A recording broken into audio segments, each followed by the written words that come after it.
जिंदगी में प्रॉब्लम का आना पार्ट ऑफ लाइफ होता है, लेकिन उसे लड़ना आर्ट ऑफ लाइफ होता है। आपने न जाने कितनी वीडियो देखी हैं तरह तरह की। प्रॉब्लम के बाद क्या करें, प्रॉब्लम को कैसे सॉल्व करें, प्रॉब्लम से कैसे निपटे, प्रॉब्लम से कैसे फेस करें, और न जाने क्या है। तो आज प्रॉब्लम के इस किस्से ख़त्म कर देते हैं। तो आज मैं आपको एक कहानी सुनाऊंगा, एक मास्टर की कहानी। जब भी आपके ज़िंदगी में प्रॉब्लम आए तो इस कहानी को ज़रूर याद करना। ये कहानी है एक सर की। एक बार एक सर क्लास में आए और सारे बच्चों को हाथ में एक वाइट कोरा पेपर दे दिया। जब बच्चों ने उस पेपर की तरफ देखा तो उस पेपर के एक बीच में एक छोटा सा एक दायरा बना हुआ था। उस पेपर के सेंटर में एक छोटा सा एक बिंदु बना हुआ था।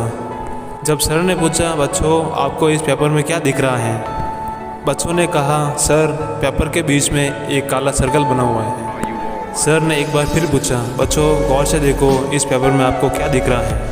बच्चों का फिर वही जवाब, पेपर के बीच में एक काला सर्कल बना हुआ है। सर ने एक बार और पूछा तो बच्चों का फिर से वही जवाब था। सर ने कम से कम 9 से 10 बार पूछा कि बच्चों आपको इस पेपर में क्या दिख रहा है? तो बच्चों ने हर बार वही जवाब दिया कि सर हमें तो पेपर में काला एक छोटा सर्कल दिखाई दे रहा है। तो सर ने पूछा, बच्चों मैं तुम्हें कितनी बार पूछा है कि इस पेपर में क्या दिखाई दे रहा है, लेकिन तुमने हर बार उस छोटे से सर्कल के बारे में बताया।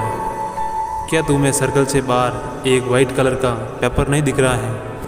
हम भी तो यही कहते हैं ना यार कि भगवान ने हमें इतनी खूबसूरत ज़िंदगी दी है, उसमें ज़रा भी एक प्रॉब्लम क्या आ जाती है उसे ही लेकर बैठ जाते हैं। ज़रा उस प्रॉब्लम से बाहर निकल कर देखो। मैं आपसे फिर कहता हूँ कि ज़िंदगी में जब भी कोई प्रॉब्लम आए उस प्रॉब्लम से बाहर निकल कर सोचो। जितना आप उस प्रॉब्लम के बारे में सोचेंगे वो प्रॉब्लम उतनी ही ज़्यादा बढ़ेंगे।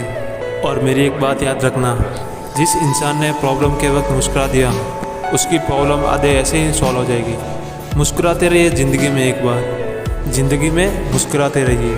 प्रॉब्लम का क्या है, प्रॉब्लम तो आती रहती है, आप मुस्कुराते रहिए बस।